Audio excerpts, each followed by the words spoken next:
Her Majesty the Queen Elizabeth II died at the age of 96 on Thursday.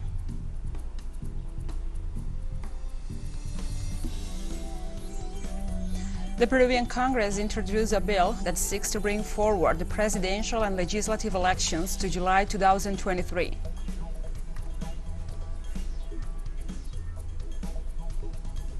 And North Korea passed a law officially declaring it a nuclear weapons state. The legislation will allow the nation to use its nuclear capabilities automatically in the event of an attack on its leadership.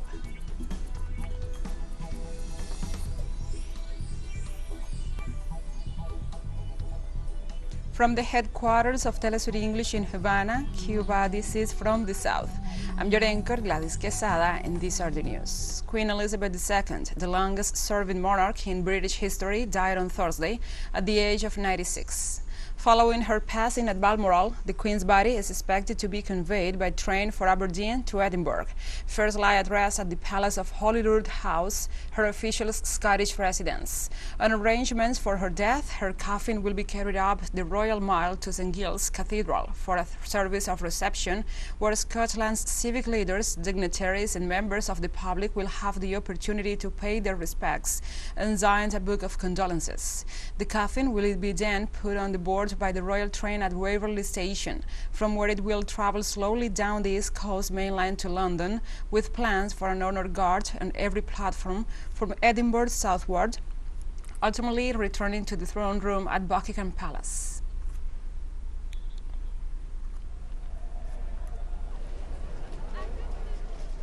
And we now present you a remembrance of Her Majesty the Queen Elizabeth II.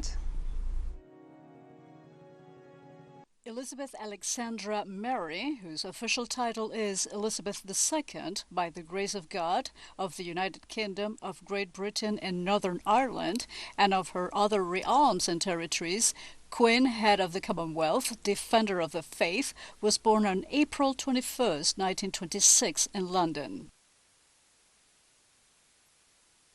She began carrying out public duties during World War II as part of the Auxiliary Territorial Service, the women's branch of the British Army at the time.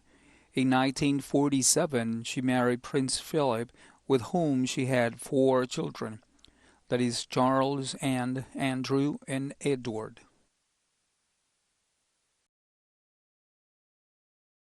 Following the death of her father, King George VI, Elizabeth ascended to the throne on February 6, 1952, thus becoming the head of the Commonwealth of Nations and queen of the 7 independent countries belonging to it: United Kingdom, Canada, Australia, New Zealand, South Africa, Pakistan, and Ceylon. In the 2 decades following her rise to the throne, many of the territories under her rule became independent, but later remained part of the Commonwealth. 14 British ministers were sworn into office by Queen Elizabeth. In 1969, she appointed Charles as her successor by granting him the title of Prince of Wales. In 2015, she became the oldest monarch in British history, surpassing her great-great-grandmother Queen Victoria in age and years of reign. On February 6 of 2022, Queen Elizabeth became the first British monarch to celebrate a Platinum Jubilee, a symbol marking 70 years on the throne. Over the last few months, however, she reduced her public activities and appearances due to her advanced age. On September 8th, Queen Elizabeth was placed under continued medical supervision because of her deteriorating health. Her Majesty died accompanied by her family at the Balmoral Scottish holiday home. We stay on topic. The President of Barbados, Sandra Mason, expressed her condolences for the death of Queen Elizabeth II to the royal family, British government, and the people through an official statement. On behalf of the government and people of Barbados, I extend sincere and heartfelt condolences to members of the royal family and the people of the United Kingdom on the passing of Her Majesty Queen Elizabeth II, the head of the Commonwealth. While her passing marks the end of an era, her reign will forever represent the kind of stoic determination our world has required of its leaders over the past century.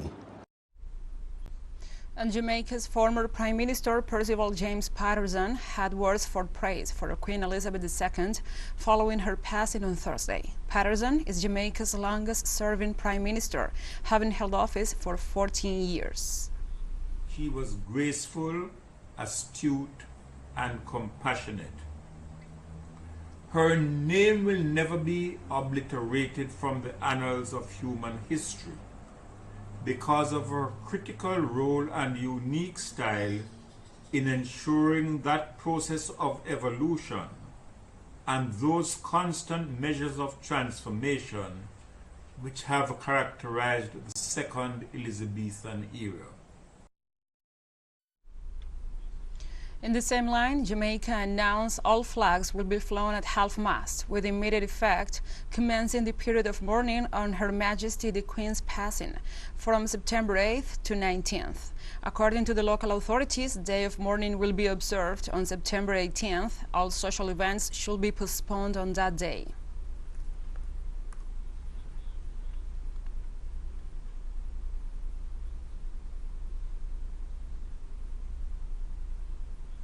And also, the Prime Minister of Barbados, Mia Mottley, through her official Twitter account, wrote, "My thoughts and those of all Barbadians are with the British people and the royal family during this most difficult period. Her Majesty the Queen holds a special place in our hearts, and we in Barbados are wishing her the best and hoping for Her Majesty's complete recovery."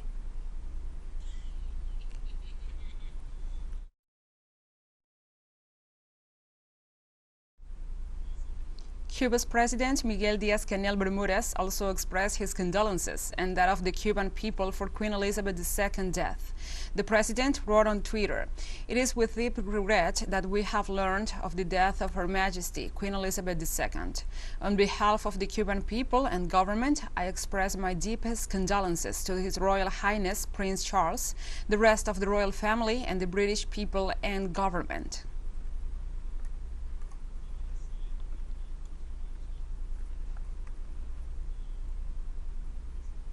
And members of the United Nations General Assembly and the Security Council observe a minute of silence for the passing of Her Majesty Queen Elizabeth II, the Queen of the United Kingdom of Great Britain and Northern Ireland. The President of the United Nations 76th Sessional Assembly, Abdullah Zahid, said the Queen will always be remembered for her dedicated service at home, across the Commonwealth and around the globe, and noted that she fostered peace and friendship worldwide. On behalf of the General Assembly, Zahid requested the permanent representative of the United Kingdom to convey their condolences to the royal family, government, people of the United Kingdom, and the wider Commonwealth of Nations. The President of the General Assembly also informed that a formal tribute will be convened at a later date to be announced.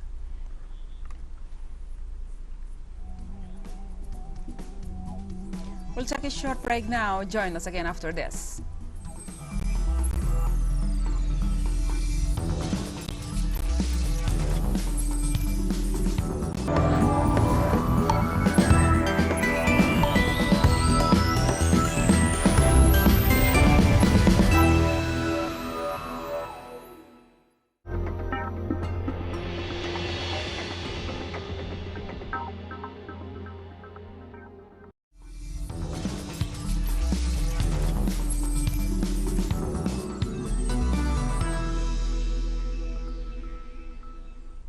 Welcome back to From the South.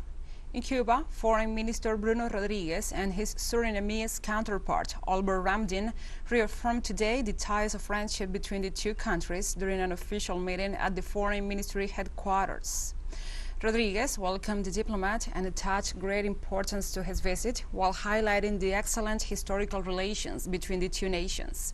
The visit of the Foreign Minister of Suriname to the Caribbean island will make it possible to expand relations of friendship and cooperation in areas of mutual interest, as well as to continue deepening ties between Cuba and the Caribbean community.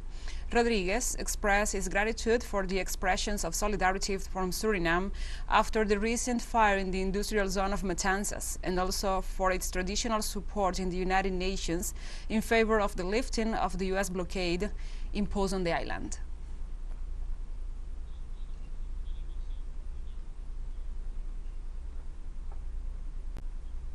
In Chile, for the second time this week, the Carabineros, the riot police, repressed the student movement of several secondary schools marching to demand improvements in the education sector.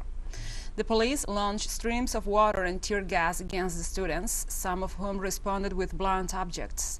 The student demonstration left in the morning hours towards the Casa de la Moneda, where the Carabineros tried to disperse with repressive methods the students who were trying to approach the seat of the government.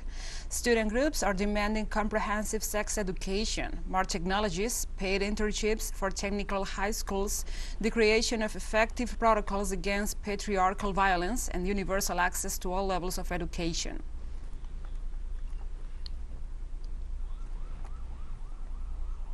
In Uruguay, high school students rejected the government's proposed education sector reform draft. Students continue to mobilize in their study centers, denouncing the lack of budget and rejecting the educational reform plans proposed by the executive led by Luis Lacalle Pou. The demonstrations have been joined by university students and teachers demanding improvements in the budget and scholarships from the benefit of the student community.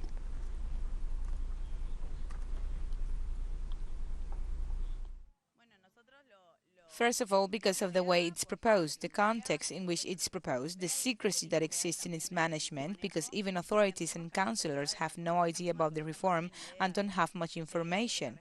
We also understand that it's an act of selling the education system. We understand that they are trying to form people who are servile to the system and not critical beings, as we understand. It is necessary and extremely important. The Peruvian Congress introduced a bill that seeks to bring forward the presidential and legislative elections to July 2023. The project, discussed in the Constitution Commission, could be approved with 66 votes in the one legislature, in addition to a consultative referendum to the citizens. The Commission has also created several working groups to carry out some political and electoral reforms, such as the modification of the cause for presidential removal and to avoid the execution of political leaders. This proposal arises after Congress has not been able to obtain the 87 votes needed to remove the President, Pedro Castillo, from office.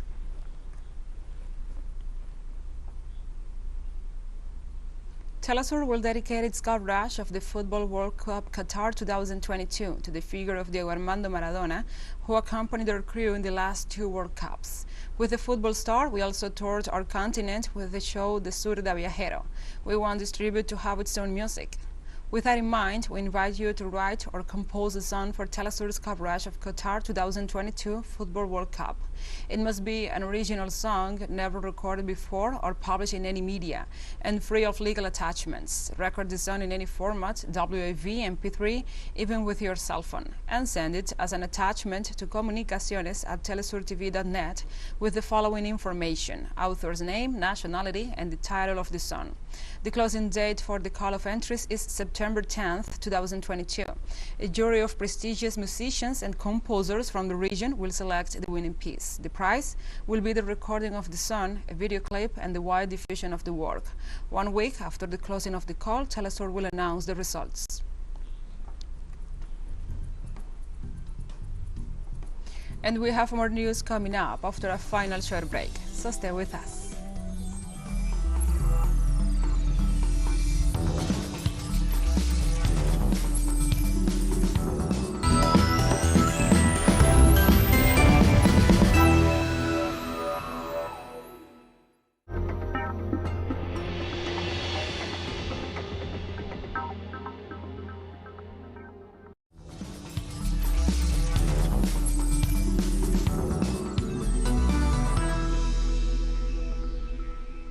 Welcome back to From the South. North Korea passed a law officially declaring it a nuclear weapons state. The legislation will allow the nation to use its nuclear capabilities automatically in the event of an attack on its leadership. In the framework of the parliamentary session, where the approval of the decree by the Supreme People's Assembly took place, North Korean leader Kim Jong-un reaffirmed his country's intention not to give up its nuclear arsenal, assuring that this new status is irreversible and that there will be no negotiations on denuclearization. During his speech, Kim accused the United States of waging a pressure campaign with harsh sanctions against his government to force it to surrender its nuclear power and thus strip it of its right to defend itself. North Korea stresses that this type of arsenal will be used as a last resort in response to external aggression and in no case as a threatening measure.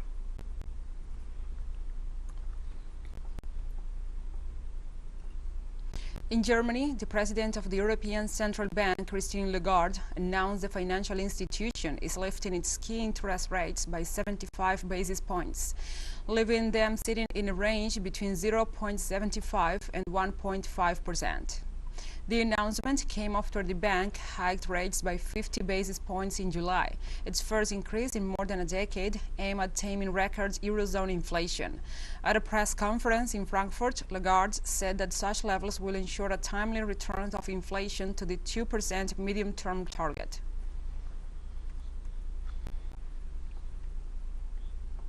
Council today decided to raise the three key ECB interest rates by 75 basis points. This major step frontloads the transition from the prevailing highly accommodative level of policy rates towards levels that will ensure the timely return of inflation to our 2% medium-term target. India and China began withdrawing troops from their common border after clashes in Ladakh region. The Indian Defense Ministry reported that both sides agreed to begin withdrawing troops from the Gogra Hot Springs sector following talks between senior officials of both armies. The joint statement issued by the New Delhi indicated that this decision is conducive to the restoration of peace and tranquility in the border area. Recall that tensions between India and China have escalated since a bloody clash in June 2020 on the border of Tibet and India's Ladakh region, which left at least 20 Indian and 4 Chinese soldiers dead.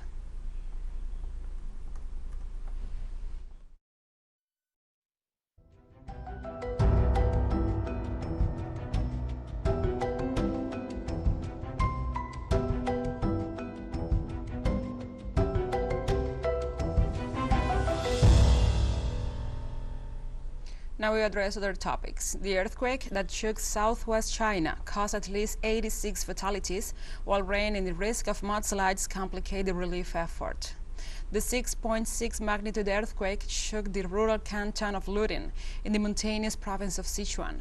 Over 10,000 rescue workers, military, paramilitary, and firefighters are involved in the rescue operations, as well as in the prevention of possible landslides. More than 22,000 people were evacuated and sheltered in 124 temporary shelters, according to the People's Daily. About 1,800 schools in the region reopened normally. Communications were reported almost completely restored, following damage to hundreds of kilometers of electrical and optical cables.